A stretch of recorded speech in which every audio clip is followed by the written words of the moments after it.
Of equal importance to your task of successfully carrying out your missions in the theater of operations is the information to be gained from the journey out and back.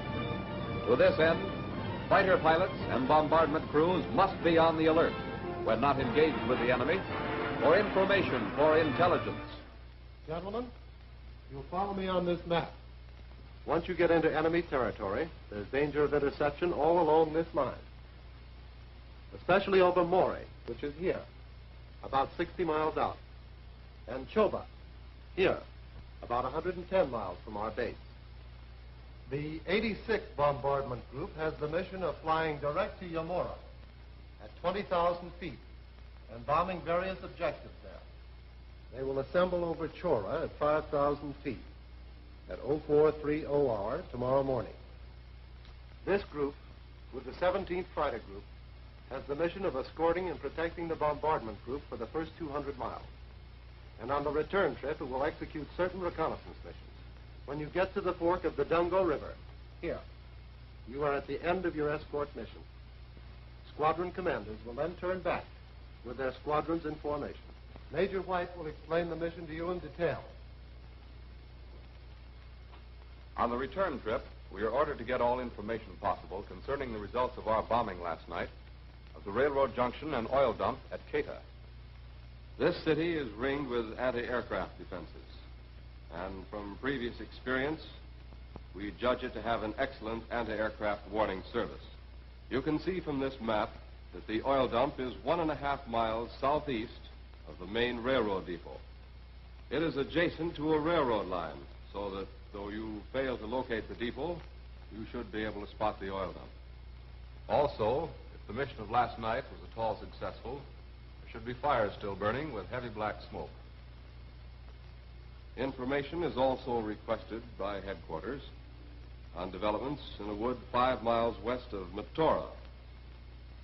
This photograph, taken 5 days ago, is an exact duplicate of all other photographs taken of the wood in the past. Since then, however, we have had reports of new roads leading into the wood. This suggests enemy activity we should know about. At the towns of Hyugi and Korea, here, near the Grom Canal, we have reports of activities of clearing woods and of building spur track, and it's requested that we reconnoiter these positions, giving particular attention to the possibility that new aerodromes are being established there. Intelligence believes this activity may be guarded by anti-aircraft, so be cautious of your approach. As you leave, you'll pick up a map of the Atsui area and also aerial photographs of Mori, Yamura, Korea, and Keita. I think that's all, sir. This group will take off at 0440 hour, climb to 30,000 feet. As I said, our protective mission is, of course, to prevent enemy aircraft from interfering with the bombing mission. Now, you will not leave formation to engage enemy aircraft unless attacked by that aircraft seems probable. And you will, in that event, act only on my signal. We have discussed the reconnaissance objectives. At the Dungo River, we will all turn back. Follow me as I turn. We will gradually descend to a point 5 miles short of Keita. At that time, Lieutenant Duffel here, on my signal of a wing dip in his direction, will leave the formation to execute the Keita mission. The rest of us will slow down to 200 miles airspeed. And on my signal of a wing rock, flights A and B will separate from flights C and D and fly to the right of the Keita area, while the other flights fly to the left, all converging on the original course about 5 miles west of Keita. Any questions? That's all, gentlemen. We take off in exactly 10 minutes.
At the initial point, fighter escort and bombers meet at dawn and climb to their base altitude.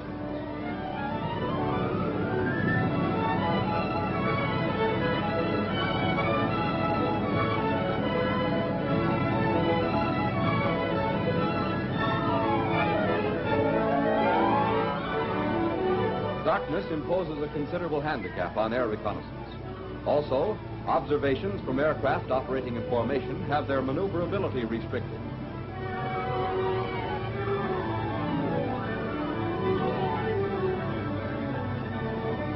Here, the protective mission comes first, and the collecting of enemy information is incidental to the main mission. Requirements of keeping formation may seriously interfere with accurate visual reconnaissance.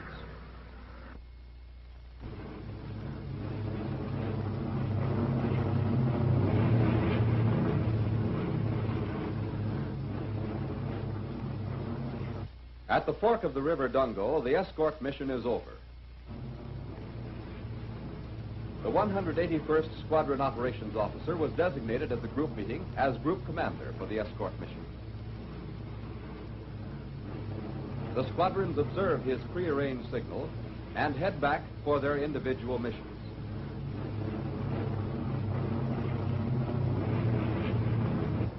The bombers continue on.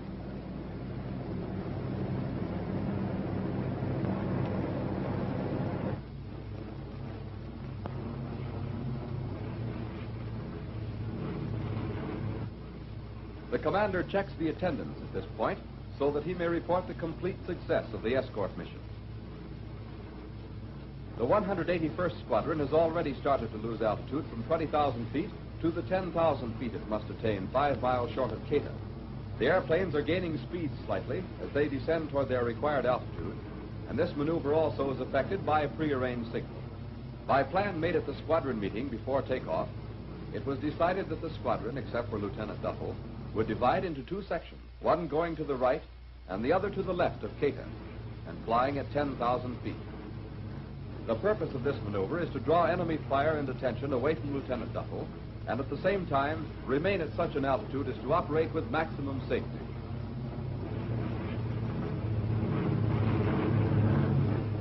Lieutenant Duffel, observing this signal, leaves the formation to perform his solo mission.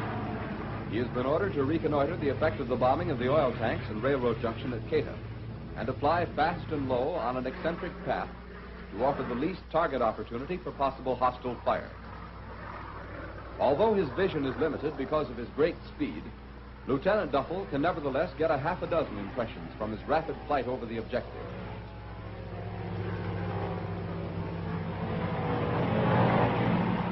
He flies low and fast for 2 or 3 miles past his objective, so he'll not be exposed to accurate anti-aircraft fire.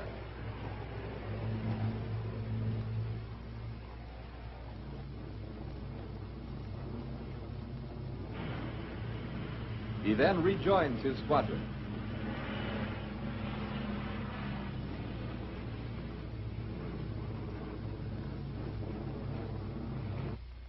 On its flight from Quetta to Korea, a distance of 30 miles, the squadron climbs to a safer altitude of 20,000 feet.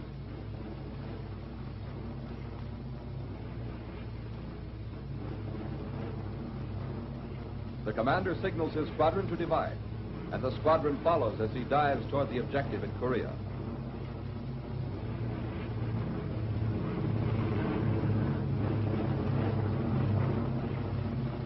Intelligence suspects the woods on the northeast edge of the field at Korea of being an enemy airdrome in the making.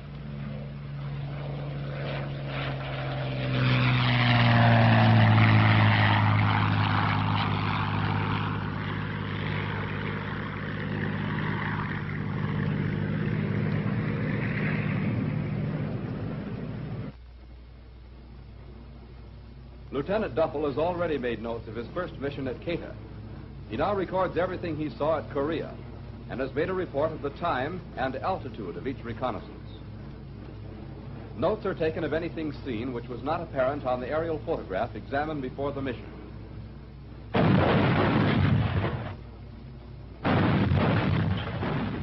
Nothing is left to the memory. The 182nd Squadron has been given the mission of investigating Mitora for new developments.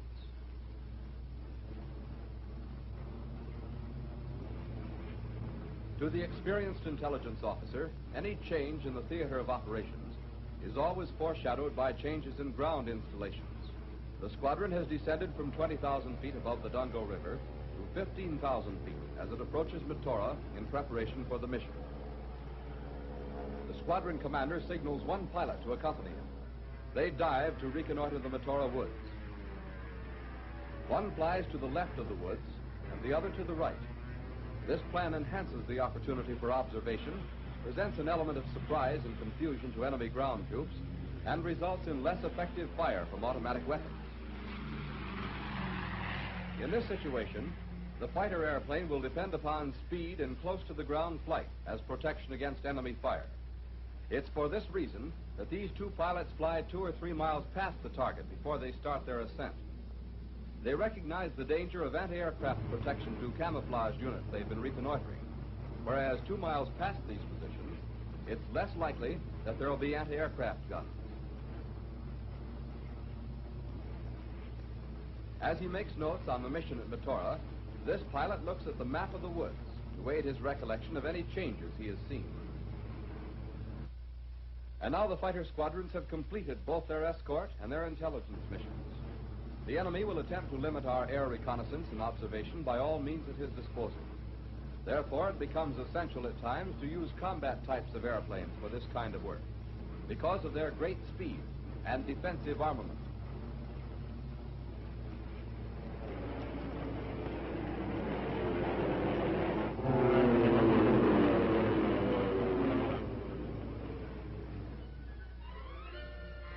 Their flying missions completed, the pilots must turn in reports to squadron headquarters as soon as possible.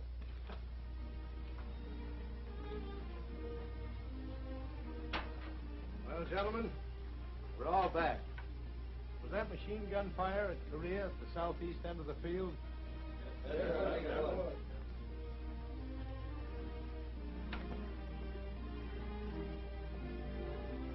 Alice, what did you men see in the edge of those woods, northeast of the field at Korea?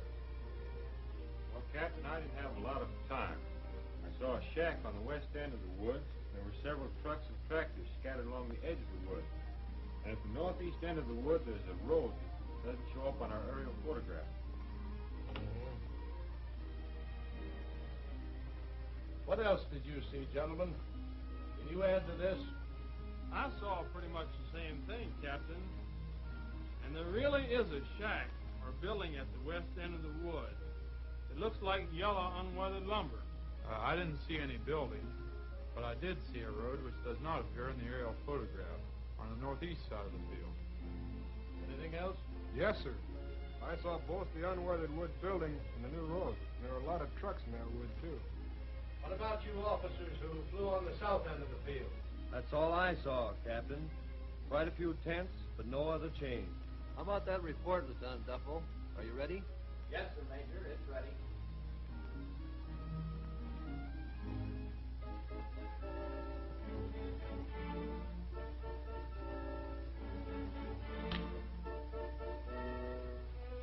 Colonel Harrington?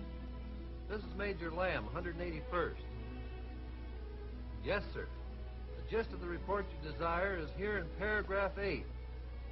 I'll read from Lieutenant Duffel's report.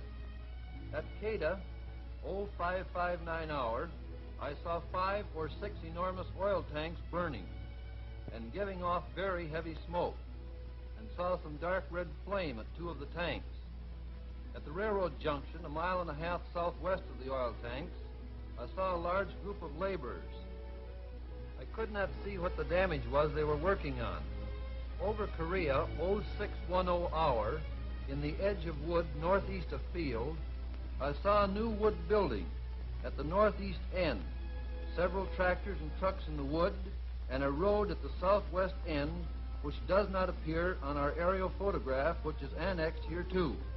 Light 50 caliber anti-aircraft machine gun fire at western end of field at Korea. Yes, sir. I'll send a formal report immediately. 182nd reporting. Yes, sir. Armored force. At least some of it heavy tanks. We didn't see a thing, which doesn't show up in the aerial photograph of this area. 3 heavy tanks in the southeast edge of the wood. Looks to me like this trip has given G2 something to think about.